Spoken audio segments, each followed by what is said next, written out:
అసెంబ్లీలో ప్రవేశపెట్టారు. కేవలం 6.5 లక్షల కోట్లు మాత్రమే అప్పు ఉంది అని.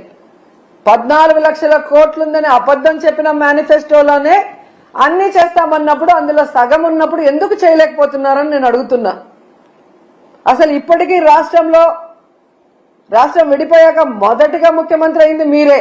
మీరు దిగిపోయేటప్పటికి ఎంత అప్పు ఉంది, మీరెంత అప్పు చేశారు, మీరు ప్రజలకు ఏం సంక్షేమాన్ని ఇచ్చారు, రాష్ట్రానికి ఏం అభివృద్ధి చేశారో ఒక వైట్ పేపర్ రిలీజ్ చేయండి.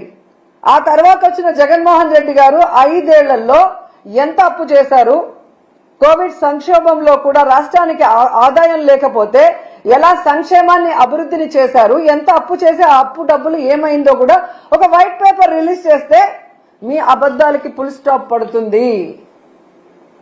ఎన్నికల ముందే కాదు ఇప్పుడు కూడా అబద్ధాలు చెప్పుకొని బ్రతకాలనుకుంటున్నారు తప్ప రాష్ట్ర ప్రజలకు ఇచ్చిన హామీలు నెరవేర్చాలన్న చిత్తశుద్ధి లేకపోవడం దురదృష్టకరం. సో మీకు ఒకటే చెప్తున్నారు, మీ బడ్జెట్ లో మీరు చెప్పినట్టుగా బడ్జెటరీ లోన్ 4,91,734 కోట్లు, అలాగే నాన్ బడ్జెటరీ లోన్స్ అంటే కార్పొరేషన్ల ద్వారా తెచ్చిన 1,54,797 కోట్లు అంటే మొత్తం కలిపి 6.5 లక్షల కోట్లు మాత్రమే అప్పు ఉంది. దాంట్లో మెజారిటీ మీరు చేసిన అప్పులే 2014లో. సో 14 లక్షల కోట్లు ఉన్నప్పుడే అన్ని అమలు చేస్తామన్న మీరు ఈ రోజు చేయకుండా దాన్ని జగన్మోహన్ రెడ్డి గారి మీద తోసి తప్పించుకోవాలి అంటే వదిలిపెట్టే ప్రసక్తే లేదు.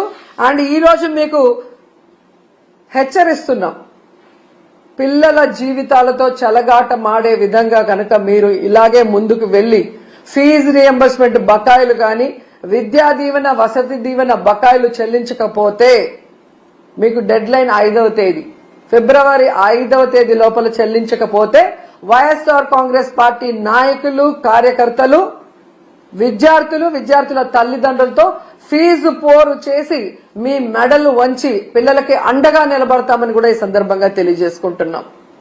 అండ్ ఫైనల్ గా ఒకటి చెప్పాలనుకుంటున్నా, ఈరోజు ప్రభుత్వానికి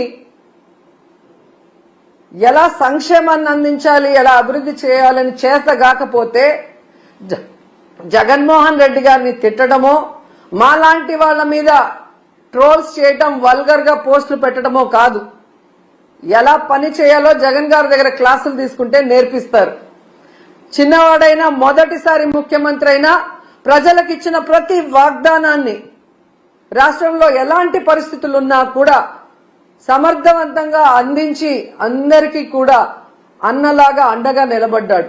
మీలాగా మీ మీద ఎవరొకరి మీద నిందలు మోపి తప్పించుకోవాలన్న ప్రయత్నం చేయలేదు.